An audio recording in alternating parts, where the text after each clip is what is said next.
Bismillahirrahmanirrahim. Assalamualaikum warahmatullahi wabarakatuh. Waalaikumsalam warahmatullahi wabarakatuh. Semangat. Ya, semangat dong, masih di sekolah nih, jangan terus ya. Apa kabarnya hari ini?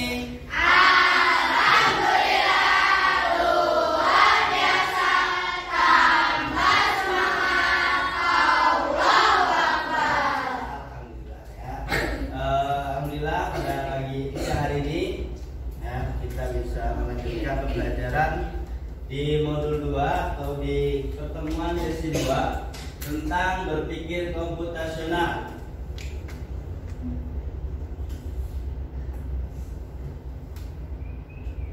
Ya. Jadi nanti kita akan mempelajari, kemarin kita sudah membahas tentang berpikir komputasional. Sekarang kita akan coba melanjutkan nomor 2 ya, tentang apa sih langkah-langkahnya, apa sih tahapan-tahapannya ya. Kita belajar itu. Sebelumnya,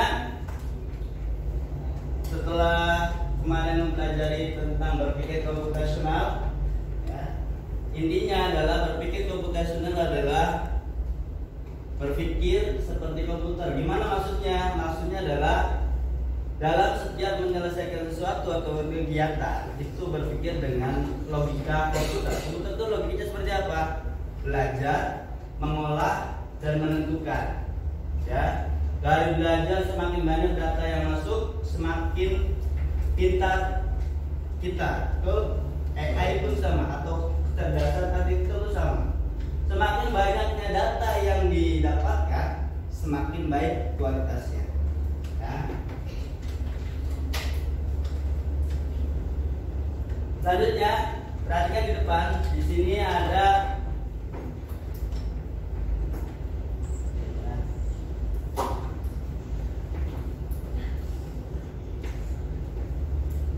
berpikir komputasional. Tahapan yang pertama itu ada yang namanya dekomposisi, ya, membuat atau merancang hal-hal yang penting ya, yang perlu disiapkan, yang perlu diamati dalam menyelesaikan sesuatu. Ya, nggak mungkin dong kita mau masak nasi goreng, tapi yang dibeli kopi, ya, apalagi yang dibeli itu tidak berkaitan dengan nasi goreng, nggak ada kaitannya sama sekali. Nasinya dari tadi yang kayak gimana, nggak usah. Ya. Jadi kita buat dulu kerangkanya, ya, mind mapnya kita buat dulu kerangkanya, kemudian baru kita bisa melanjutkan ke tahap berikutnya ya. Oke, selanjutnya silakan perhatikan ke depan. Kita akan mengetahui bagaimana kecerdasan artifisial itu bekerja. Perhatikan ya. Di sini ada AI yang menentukan bagaimana kecerdasan itu bisa didapatkan. Boleh dibaca. Sampah yang dibuang di air mempengaruhi kehidupan laut. Pada kegiatan ini kamu akan memprogram atau melatih AI atau kecerdasan buatan untuk mengidentifikasikan atau sampah. Ayo bersihkan lautan. Klik di mana saja di layar untuk melanjutkan. Perkenalkan, namanya AI. Ini AI-nya masih baru, jadi belum ada data yang masuk. Ya. Jadi kalau kita programnya itu AI itu dari awalnya sudah banyak, sudah bagus, maka hasilnya juga bagus. Nah, ini kita bedakan ya, ini kan apa bukan? Ini tidak ikan ya. Ini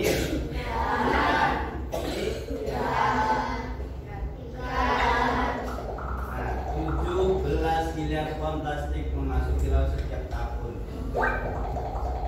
Anda sedang memprogram latih AI dengan setiap klik teruskan. Ini kan bukan? Bukan.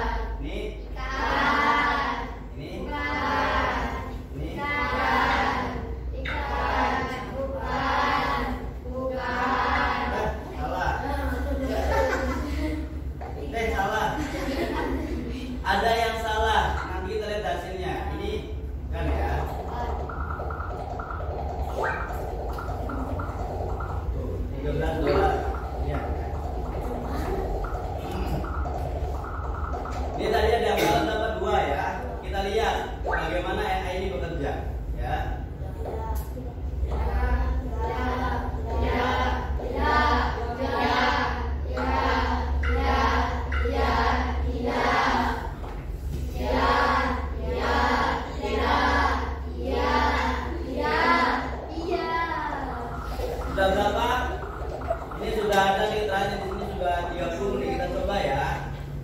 masih datanya masih sedikit, kita lanjutkan dulu. Bagaimana AI ini dapat mengidentifikasi tadi ada yang salah. Kita lihat berapa banyak salahnya.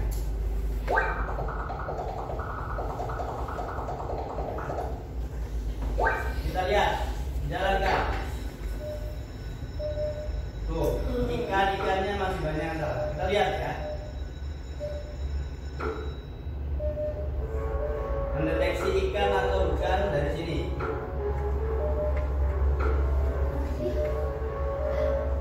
Selesai.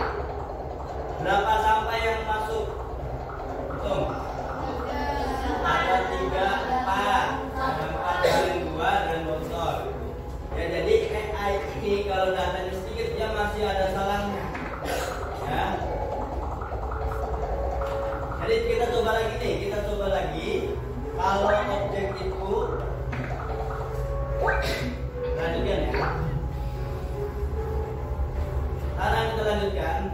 Kita pastikan tidak ada yang salah. Tadi ada yang salah 2, akhirnya ada yang keliru kan.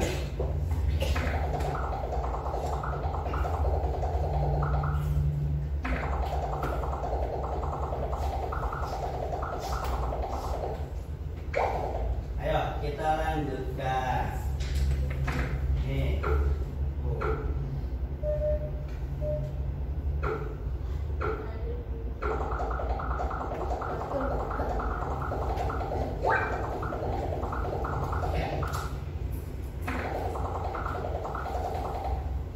Jadi intinya semakin data itu tidak sesuai maka AI-nya akan menghasilkan tidak sesuai ya. Contoh kita lanjutkan ya. Apakah ini berada di dalam air? Ya. Ya atau tidak? Ya. Ini? Ya. Ini ada yang dalam enggak? Ya.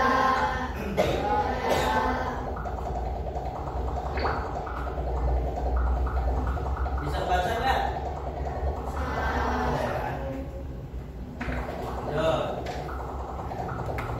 Ini adalah bagaimana AI ini mendeteksi mana data yang sesuai ya. Dari kita yang memasukkan. Ini jawaban bukan?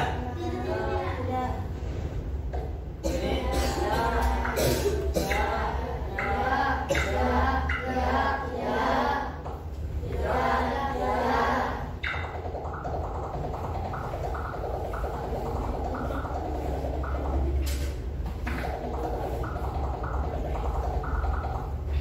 nah ini ya.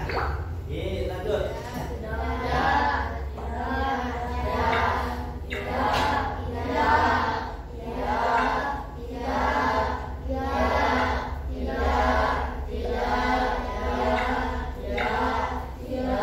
Kayak mana di dalam laut?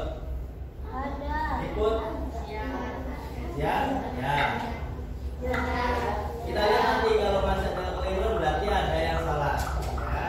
Kita lihat ini baru 30. Semakin banyak data yang masuk semakin baik cara AI ini mengolah data. Kita lanjutkan ya. Ya. Apa lebih baik? Kita tonton saja. Nah.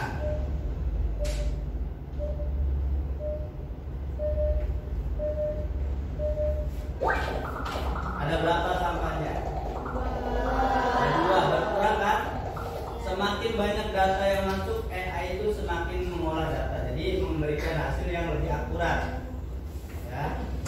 Ini adalah contoh bagaimana AI itu mendapatkan data. Ya. Jadi intinya AI itu awal-awal keluar, ya, atau KH itu kecerdasan buatan itu datanya tidak akurat. Makanya sering banyak yang ngasal, banyak yang salah.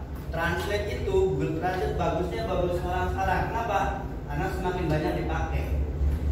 Tapi karena jarang dipakai, kalau jarang dipakai, data yang masuk ke AI itu akan berkurang. Otomatis kualitasnya atau kinerjanya akan menurun. Maka kuncinya adalah AI itu semakin sering digunakan berarti Belok kiri. Maju patahkan.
ya, nggak usah meraba-raba.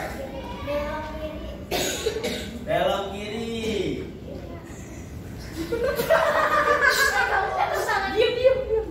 Terus. Kamu yang salah. Tadi instruksinya salah. Instruksinya salah. Tadi harusnya belok bukan belok Kiri. Akhirnya nabrak. Dia ngomong apa itu salah. Oke. Lanjut. Ayo. Kenji. Ya. Gambar instruksi maju. Ya. 1, 2, 3. Jangan nempel tembok.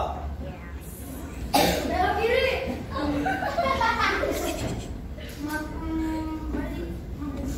Maju 4 langkah. Oh miring. Ya gini. 4 langkah Kenji. 4 langkah. Nah.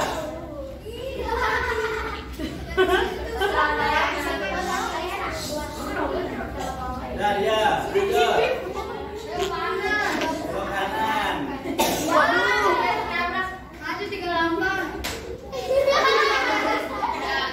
Nabrak robotnya. Robotnya nabrak, gagal. Ulang lagi.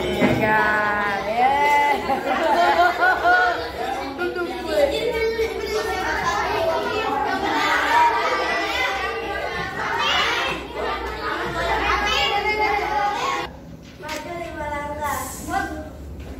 Demo ke Jangan membelok, menurut kita. belok kiri. Maju 4 langkah. Ya 4. Belok kanan. Maju 4 langkah. Hah, berapa? 4. Ih, banyak banget coy. 2, 3, 4. Belok kanan. Salah bukan kiri. Apa? Belok kanan. Apa sih? Belok kanan. Kanan. Ih, siapa yang bilang? Ayo. Maju 5 langkah. Ya.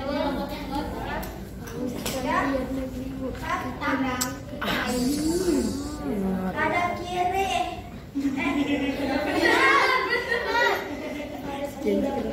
Maju 2 langkah. Saya putar dulu lah. Kanan kiri. Maju 9 langkah. Ya. 4, 5, 6, 7, 8, 9. Oke. Iya. Coba kiri. Tuh, udah selesai. Maju 4 langkah.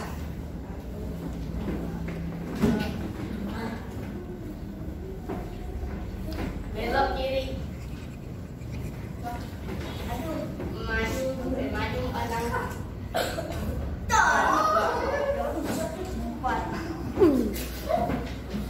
Belok kanan. Ya,